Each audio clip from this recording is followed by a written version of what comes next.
আল্লাহ রব্বুল আলামিন আমাদের বাবা হযরত আদম আলাইহিস সালাতু ওয়াস সালামকে সৃষ্টি করার পরে আল্লাহ রাব্বুল আলামিন জান্নাতের ভিতরে রাখলেন। আল্লাহ রাব্বুল আলামিন বলেন, ও আদম, জান্নাতের যেখানে খুশি যাও, যেটা মনে চা সেটাই খেতে পারো, কোনো নিষেধাজ্ঞা নাই।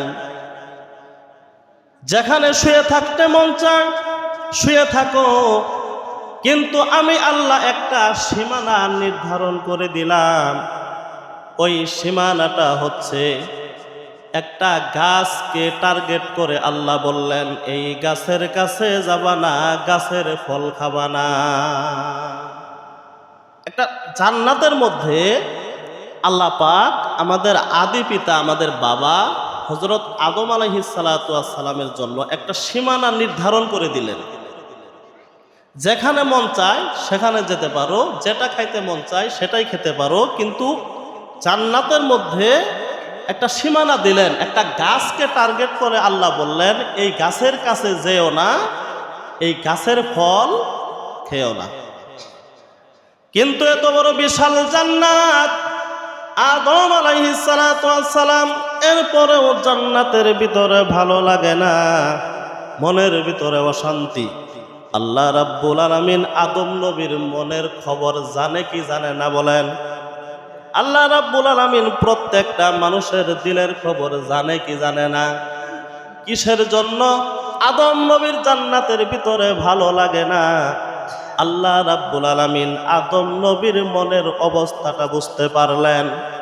বুঝতে পারে আল্লাহ রাব্বুল আলামিন আদম আলাইহিস সালাতু ওয়াস সালামকে বললেন, ও আদম, এত নিয়ামত দেওয়ার পরেও তোমার কিসের জন্য ভালো লাগে না আমি বুঝতে পেরেছি। জান্নাতের ভিতরে তোমার একটা সঙ্গী দরকার। জান্নাতের ভিতরে তোমার একটা সঙ্গী দরকার। কি বলেন? আপনাদের এই সিংহপুর পাড়া যদি কোনো মানুষজন না থাকে, আপনি একাই আছেন, কোনো মানুষজন নাই, যত দামি দামি খাবারই হোক, যত ভোগ বিলাসী হোক, যত আরাম আয়েসি হোক, কি বলেন, আপনার ভালো লাগবে? মানুষজন যদি না থাকে, জনমানবহীন একটা এলাকায়, একটা খালি জায়গায় মানুষের সেখানে কি লাগে না? ভালো লাগে না, ঠিক না? তো আমাদের বাবা হযরত আদম আলাইহিস সালাতু ওয়াস সালামকে আল্লাহ পাক যখন জান্নাতে রাখলেন, বিশাল বড় জান্নাত, কিন্তু জান্নাতে ভালো লাগে না। আল্লাহ পাক আদম নবীর মনের অবস্থাটা বুঝতে পারলেন যে কি জন্য আপনার ভালো লাগে না। একটা সঙ্গিনী দরকার। কি দরকার? সঙ্গিনী। হযরত আদম আলাইহিস সালাতু ওয়াস সালাম এক সময় জান্নাতের ভিতরে ঘুমিয়ে পড়লেন। আল্লাহ রাব্বুল আলামিন আদম নবী ঘুমিয়েছিলেন জান্নাতের ভিতরে, হঠাৎ করে ঘুম থেকে জাগ্রত হলেন।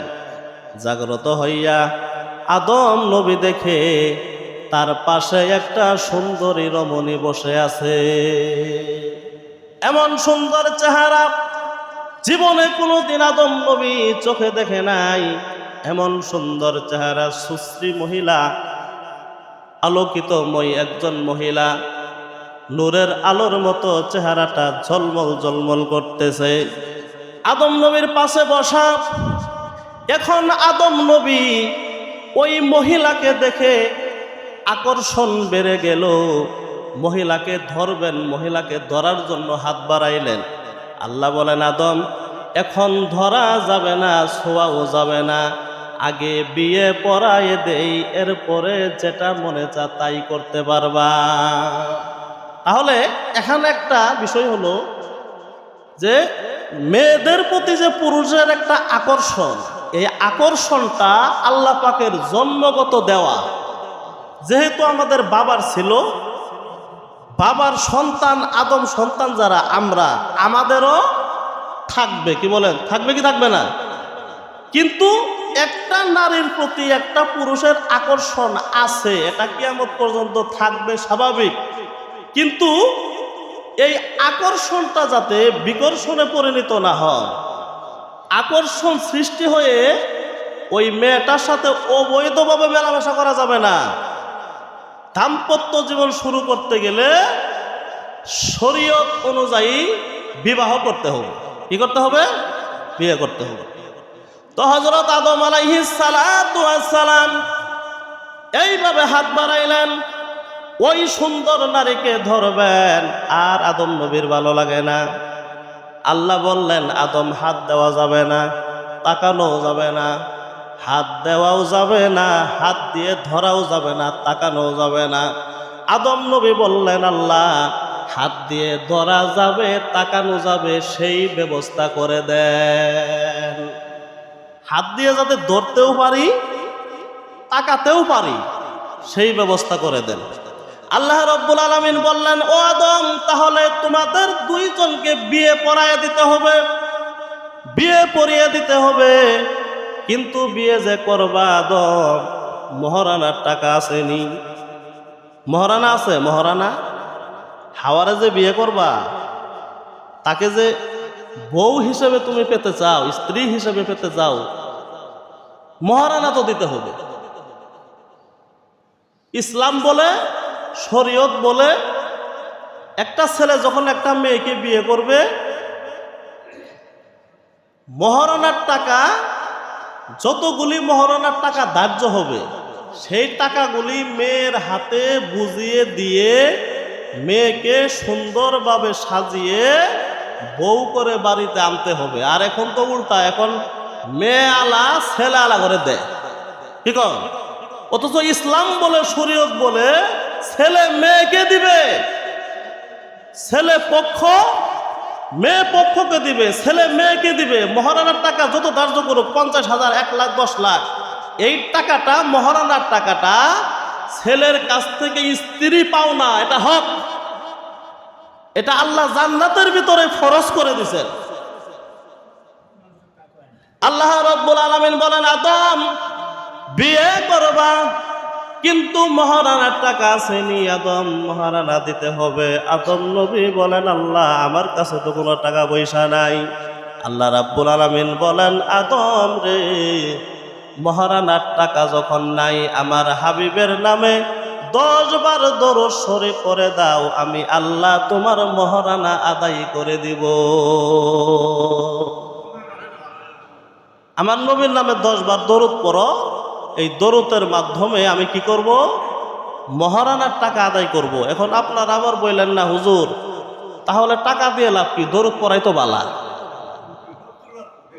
কিন্তু এখানে বিষয় হচ্ছে, আদম আলাইহিস সালাতু ওয়াস সালাম আর মা হাওয়া, তারা ছিলেন জান্নাতে এবং পৃথিবীর প্রথম মানুষ। প্রথম কি? মানুষ। সেখানে তো কোনো রুজি রোজগারের ব্যবস্থা ছিল না, সেখানে তো কোনো টাকা পয়সা উপার্জনের ব্যবস্থা ছিল না। বিধায় আল্লাহ পাক নবীর দরুদের মাধ্যমে মহারানার টাকা আদায় করছেন। এখন আবার অনেক চালাক পণ্ডিত আছে, যখন 4-5টা যখন ছেলে মেয়ে হয়, তখন কয়, দাবি যদি না ছাড়ো মহারানা, তাহলে তুমি তালাক। এখন স্ত্রী চিন্তা ভাবনা করে যে 5টা ছেলে মেয়ে নিয়ে এখন কোনো জায়গায় যাওয়ার কায়দা আসেনি, কোনো জায়গায় বিয়ে বসারও কোনো কায়দা নাই, স্বামীর সংসার ছেড়ে ভাগারও কোনো কায়দা নাই। এখন এমন সিবেত ফেলাইছে, যদি মহারানার দাবি না ছাড়ো, হুজুর আজকে বয়ান করলো মসজিদে, মহারানার টাকার দাবি যদি না ছাড়ো, তাহলে কিয়ামতের মাঠে আল্লাহর আদালতে জবাবদিহি করতে হবে। এখন যদি দাবি না ছাড়ো, তাহলে তোমার বাপের বাড়ি যেতে পারো। এখন স্ত্রী সিফাত তৈরি মহারানার দাবি ছেড়ে দিতে বাধ্য হয়। ঠিক কিনা? এইভাবে আবার সিফাত ফেলান যাব না। ঠিক? হাদিস শরীফের ভিতরে আসছে, আল্লাহ রাব্বুল আলামিন নিজেই এই মহারানার টাকা জান্নাতের ভিতরে ফরজ করে দিলেন। আদম, মহারানার টাকা আদায় না করা পর্যন্ত বিয়ে হবে না। আল্লাহ বললেন, ওয়াতুহুন্না উজুরহুন্না ফারিদা, এই মহারানাটা আমি তোমার কাছ থেকে শুরু করে তোমার আদম সন্তান যতগুলি পৃথিবীর জমিনে যাবে, সকলের জন্য মহারানাটা আমি আল্লাহ ফরজ করে দিলাম। তাহলে সকলের জন্য কি মহারণার টাকাটা ফরজ, এটা স্ত্রী পাওনা, এটা স্ত্রীর হক, এটা স্ত্রীর অধিকার, দিতে হবে। মহারণার টাকা যদি তাকে বুঝিয়ে দেন, আর এই মহারণার টাকা দিয়ে যদি সে ব্যবসা করে কোটিপতি টাকার মালিক হয়, এই টাকার ভিতরে স্বামীর কোনো অধিকার নাই, স্বামীর কোনো হক, স্বামীর কোনো অধিকার এখানে নাই। সম্মানিত বাবার ভাইয়েরা, হযরত আদম আলাইহিস সালামকে আল্লাহ বিয়ে পড়িয়ে দিলেন। বিয়ে পড়িয়ে দেওয়ার পরে আল্লাহ রাব্বুল আলামিন আদম আলাইহিস সালামকে নির্দেশ দিলেন, ওয়াকুলনা ইয়া আদম উসকুন আনতা ওয়া যাওজুকাল জান্নাহ। ও আদম, তুমি জান্নাতের ভিতরে বসবাস করো, তোমার স্ত্রীকে নিয়ে বসবাস করো। আল্লাহ কি নির্দেশ দিলেন? হে আদম, তুমি জান্নাতের ভিতরে থাকো এবং তোমার স্ত্রীকে নিয়ে জান্নাতের ভিতরে বসবাস করো। এটা হলো তোমার বাড়ি, বউ নিয়ে তোমার বাড়িতে থাকো, তোমার বাড়িতে যাও। আর এখনের যুবকেরা, অনেক যুবক আছে বিয়ে করে বউ নিয়ে বাড়িতে যাওয়া তো দূরের কথা, আরো ঘর জামাই থাকে, আছে নাকি? বিয়ে করে আল্লাহ বলছে যে আদম, তোমার স্ত্রীকে বিয়ে করে তুমি জান্নাতের বাড়িতে যাও, জান্নাতের বাড়িতে থাকো। আর এখন অনেক যুবক আছে বিয়ে করে বউ বাড়িতে নিয়ে যাবো তো দূরের কথা, আরো ঘর জামাই থাকে, আরেক বোঝায় এলো জোর হইলো, ঠিক আছে? অথচ আল্লাহ রাব্বুল আলামিন বলেন, আদম তুমি জান্নাতের ভিতরে থাকো, তুমি বসবাস করো এবং তোমার স্ত্রীকে নিয়ে জান্নাতের ভিতরে থাকো। যেখানে খুশি যাও, যেটা খুশি খেতে পারো, যেখানে শোয়ার ইচ্ছা মনে চাই শুইতে পারো। জান্নাতের আরামায়ের নাজ নিয়ামত ভোগ বিলাস তোমাদেরকে দেওয়া হইল। কিন্তু আল্লাহ রাব্বুল আলামিন বলেন, আমার শর্ত হলো, সেই শর্তটা হলো ওয়ালা তাকরাবা হাযিহিস শাজারা। ও আদম, জান্নাতের ভিতরে তোমরা দুইজন থাকো, কিন্তু আমি আল্লাহ তোমাদেরকে একটা সীমানা নির্ধারণ করে দিলাম, ওই গাছটির নিকট যাবা না, ওই গাছটির ফল তোমরা খাবা না। ওই গাছের কাছে যাওয়া তো দূরের কথা, ফল খাওয়া তো দূরের কথা, গাছের কাছেও তোমরা দুইজন যাও না। ওখান থেকে আল্লাহ পাক প্রত্যেকটা আদম সন্তানের জন্যই জান্নাতের ভিতরে যেমন আদম আর হাওয়ার জন্য আল্লাহ পাক একটা সীমানা নির্ধারণ করে দিলেন, একটা গাছ টার্গেট করে সীমানা নির্ধারণ করলেন। ওখান থেকে প্রত্যেকটা আদম সন্তান যারা দুনিয়াতে আসছে, দুনিয়ার ভিতরে আল্লাহ পাক একটা সীমানা দিয়েছেন, ওই সীমানার ভিতরে তোমরা যাইও না। দুনিয়ার ভিতরে বসবাস করো, দুনিয়ার ভিতরে খাও, আমার নিয়ামত দুনিয়ার ভিতরে তোমাদেরকে দিলাম, বসবাস করো, দুনিয়াতে খাও দাও ফুর্তি করো, কিন্তু এমন কোনো জায়গায় যাইও না যেই জায়গায় গেলে আমি আল্লাহর সীমানা লঙ্ঘন হয়ে যায়। এমন কিছু জায়গা আসেনি?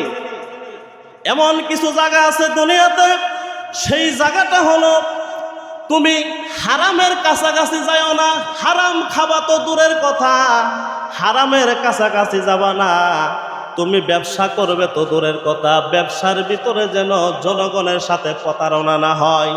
তুমি টাকা লেনদেন করবা ভালো কথা, কিন্তু টাকা লেনদেনের মধ্যে যেন সুদের কারবার না হয়।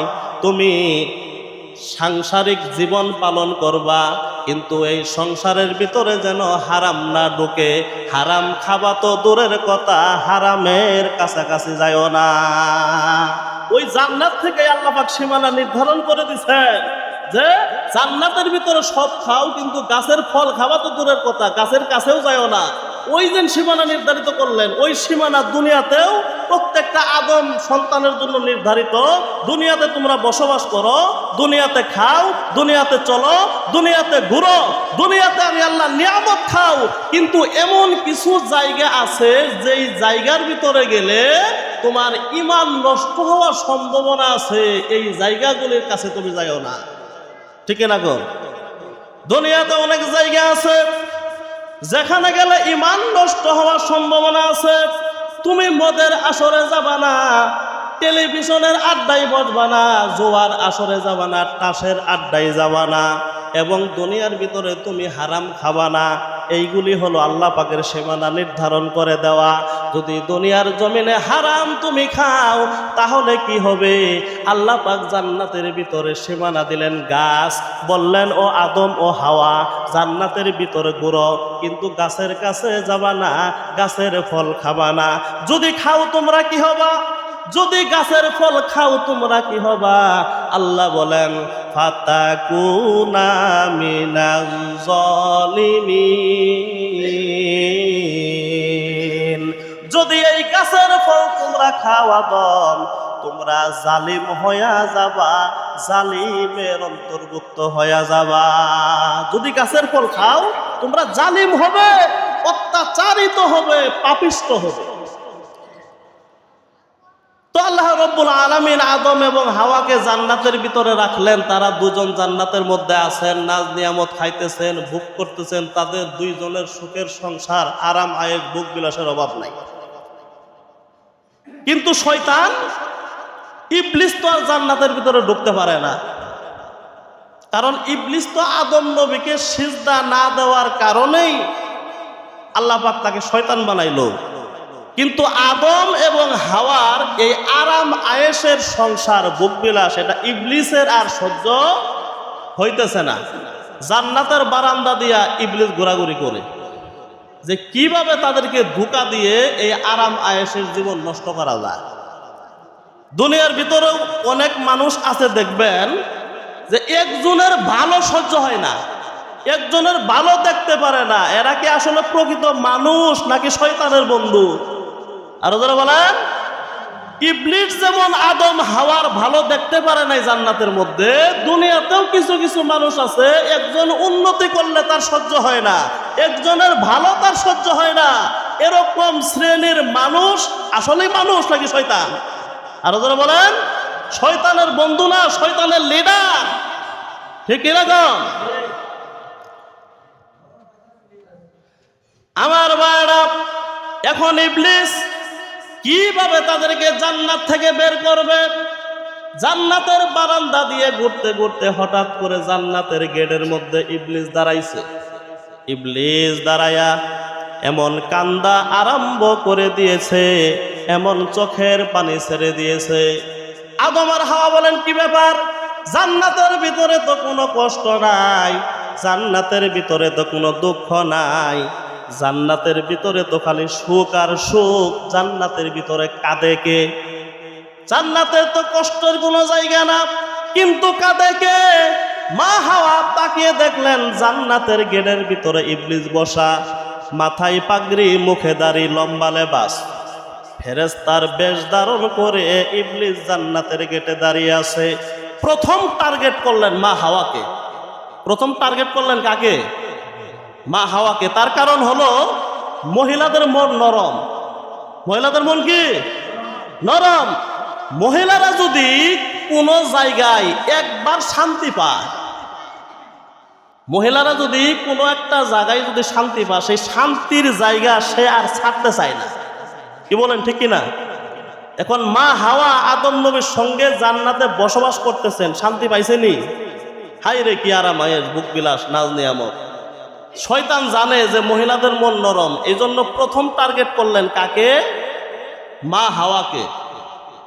দুনিয়াতেও দেখবেন ফেসবুকে কত কাণ্ড কারখানা দেখতেছি, ছেলে মেয়ে নিয়ে ভেঙে গেছে, ছেলে মেয়ের অপকর্ম, চাচি ভাতিজির বিবাহ, এরপরে শ্বশুর এবং শাশুড়ি এবং জামাইয়ের বিবাহ, এরপরে হইতেছে যে আপনার ছেলে তার চাচাতো বোনকে নিয়ে ভেঙে গেছে, তার মামাতো বোনকে নিয়ে ভেঙে গেছে। যাদেরকে বিয়ে করা শরীয়তে জায়েজ নেই তারা পর্যন্ত এখন ফেসবুকে দেখা যায় এরকম কাণ্ড কারখানা। কারণ কি? শয়তান আগে প্রথম টার্গেট করে মেয়েদেরকে। মেয়েরা হলো শয়তানের জাল। মেয়েরা কি শয়তানের জাল? এই জালের মধ্যে যে ব্যক্তি পা দিল সে কি করলো? ফেঁসে গেল। যদি মানুষের মাথায় বাড়ি দেন, জেল খাটার পরেও জামিনে বের হওয়ার সম্ভাবনা আছে, কিন্তু মহিলাদের শয়তানের জালের ভিতরে যদি কেউ ঢুকে যায়, এখান থেকে বের হওয়ার কোনো কায়দা নাই। এখান থেকে বের হওয়ার কি কোনো কায়দা নাই। এই কারণে শয়তান জান্নাতের ভিতরে আগে টার্গেট করছেন মা হাওয়াকে। জান্নাতের ভিতরে কাঁদতেছেন, আদম আলাইহিস সালাতু ওয়াস সালাম বলতেছেন, কি ব্যাপার? জান্নাত দুঃখ কষ্টের কোনো জায়গা নয়, জান্নাত হলো আরামের জায়গা। জান্নাতের ভিতরে কাঁদে কে?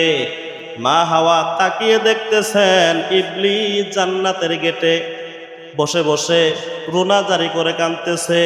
মা হাওয়া আস্তে আস্তে ইবলিসের কাছে গেলেন, ভাই আপনার পরিচয় কি? জান্নাতের গেটে এসে এইভাবে কাঁদতেছেন। ইবলিস তখন বলতেছে, আমি তো আমার জন্য কান্দি না, আমি তোমার জন্য, তোমার স্বামীর জন্য কাঁদি। দেখেন কিরকম বাটপা, দেখছেন? আমি তোমার জন্য কাঁদি না, তোমার জন্য, আমার জন্য কাঁদি না, আমি তোমার জন্য আর তোমার স্বামীর জন্য কাঁদি। কেন কান্দেন? কারণ আমি হলাম একজন আল্লাহর রহমতের ফেরেশতা, বড় ফেরেশতা। আমি তত্ত্ব সূত্রে জানতে পেরেছি এই জান্নাতে বেশি দিন তোমাদেরকে জায়গা দেওয়া হবে না। আরাম আয়ের বুক বিলার যে নিয়ামত পাইছো, এই নিয়ামত বেশি দিন থাকবে না, এই জান্নাতে বেশি দিন তোমাদেরকে রাখবে না। তখন তো মা হাওয়ার মন আরো নরম হয়ে গেল, কি ব্যাপার? এত আরাম আয়ের বুক বিলাসের জায়গা, সেখান থেকে আবার আল্লাহ পাক কোথায় দিবেন? কোথায় যাব আবার? ইবলিস তখন বললেন, এই জান্নাতে যদি তোমরা চিরস্থায়ীভাবে থাকতে চাও, তাহলে আল্লাহ যে একটা গাছ তোমাদেরকে নিষেধ দিয়েছেন, এই গাছের কাছে যাও না, গাছের ফল খাবা না। এই গাছের ফল যদি খাও কি হবে জানো? মা হাওয়া বলেন, কি হবে? ইবলিস বলেন, আও তাকুনা মালাকাইনি ইয়াউমা তাকুনা মিনাল খালিদিন। ও হাওয়া, এই গাছের ফল যদি তোমরা খাও, চিরস্থায়ী তোমরা জান্নাতি হবা, জীবনে কোনোদিন জান্নাত থেকে তোমাদেরকে বের করবে না। যদি খেতে পারো, তাহলে এই যে আরাম আয়েশের জায়গা, বুকবিলাস, এক হয় তোমরা ফেরেশতা হয়ে যাবা, আরেক হয় তোমরা চিরস্থায়ী হয়ে যাবা। জীবনে কোনোদিন আল্লাহ পাক এই জান্নাত থেকে তোমাদেরকে বের করবেন না। এখন ইবলিসের যুক্তি শোনার পরে মা হাওয়ার মন হয়ে গেল নরম। আদম আলাইহিস সালাতু ওয়াস সালামের কাছে গেলেন, স্বামী সর্বনাশ, এই আরাম আয়েশের বুক বিলাসের জায়গা আমাদেরকে ছেড়ে দিতে হবে। কেন জানেননি? এই মাত্র আমি খবর পেলাম আল্লাহর একজন রহমতের ফেরেশতা, বিশেষ ফেরেশতা আমাকে সংবাদ দিয়ে গেল, ওই গাছের ফলটা যদি আপনি এবং আমি খেতে পারি তাহলে চিরস্থায়ী হয়ে যাব, আর আল্লাহ পাক আমাদেরকে এই জান্নাত থেকে কোনোদিন বের করবেন না। যদি ফল না খাই তাহলে অল্প দিন সুযোগ আছে এই জান্নাতে থাকা। আপনি কি চান জান্নাত থেকে বের হয়ে যায়? আপনার কি মন চায় এই আরাম আয়েশের জায়গা ছেড়ে আমরা চলে যাই? আদম নবী মা হাওয়ার কথার গুরুত্ব দিতেছেন না, কিন্তু মা হাওয়া বারবার শুধু বলতেছে, স্বামী আসেন না যাই, আসেন না যাই, গাছের ফলটা খাই, আসেন না যাই, খাইলেই তো আমরা চিরস্থায়ী হয়ে যাই।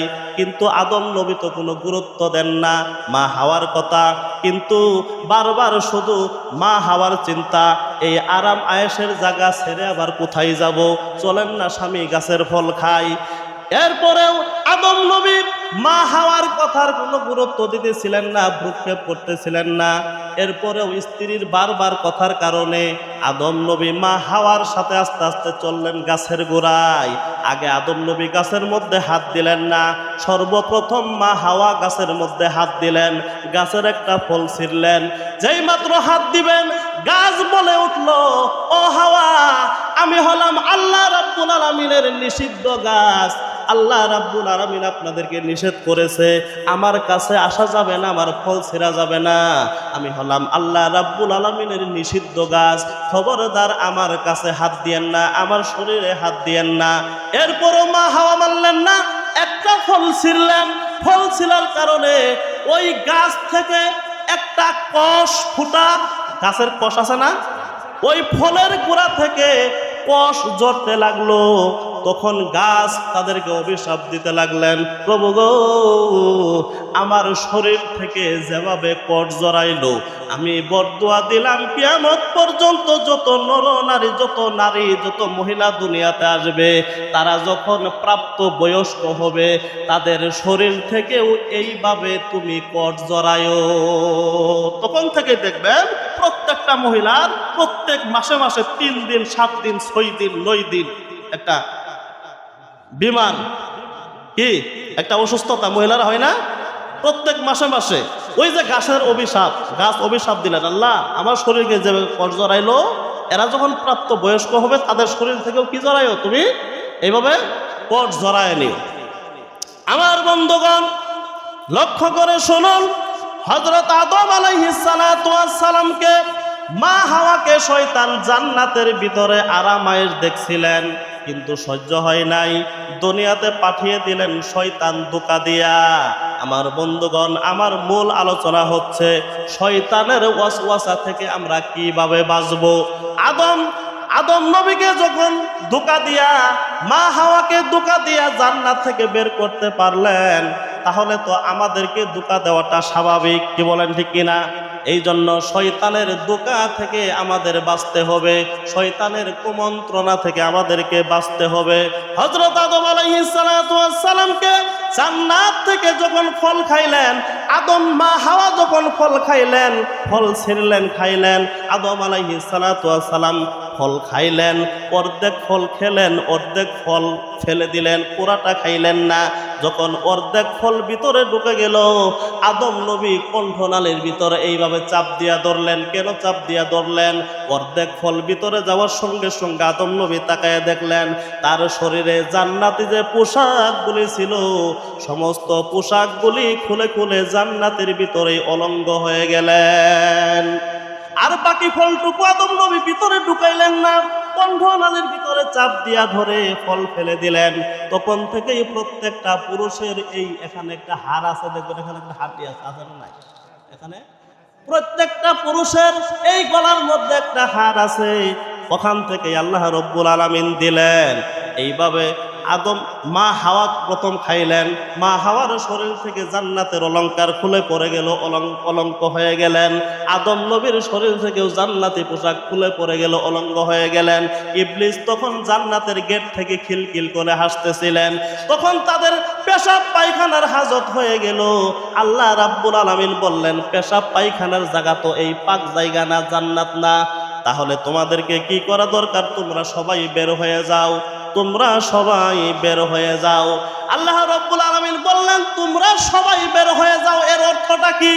বের হয়ে তো গেলেন মাত্র 3 জন, একজন হলেন হযরত আদম, আর মা হাওয়া, তার সাথে সাথে শয়তানও বের হয়ে গেলেন। 3 জন তো বের হয়ে গেলেন। আল্লাহ সবাইয়ের কথা কেন বললেন? আল্লাহ বলছেন, কুল নাহবিতু মিনহা জামিআ। জামিআ এখানে আল্লাহ পাক বহু বছর লাগাইছেন। সবাই মানে আদম হাওয়াকে জান্নাত থেকে বের করে দিলাম।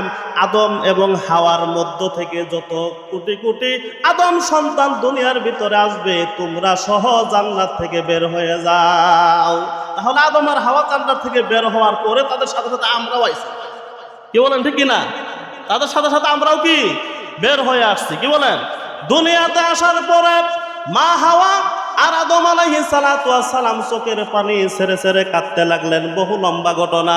চোখের পানি ছেড়ে ছেড়ে কাঁদতে কাঁদতে তাদের গুনাহ আর মাফ হয় না।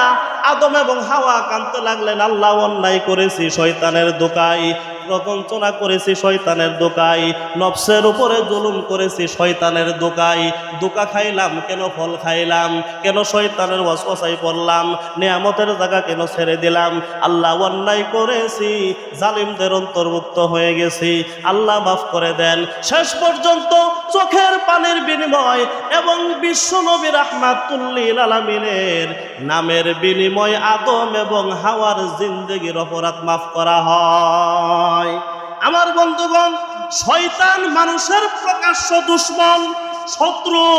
শয়তান চাবে মানুষকে বেনামাজি বানাইতে, শয়তান চাবে মানুষকে সুদের ভিতরে ঢুকাইতে, শয়তান চাবে মানুষদেরকে জিনা করাইতে, শয়তান চাবে মানুষদেরকে হারামের ভিতরে ঢুকাইতে, শয়তান চাবে মানুষদেরকে দিয়ে অন্যায় অপরাধ করাইতে।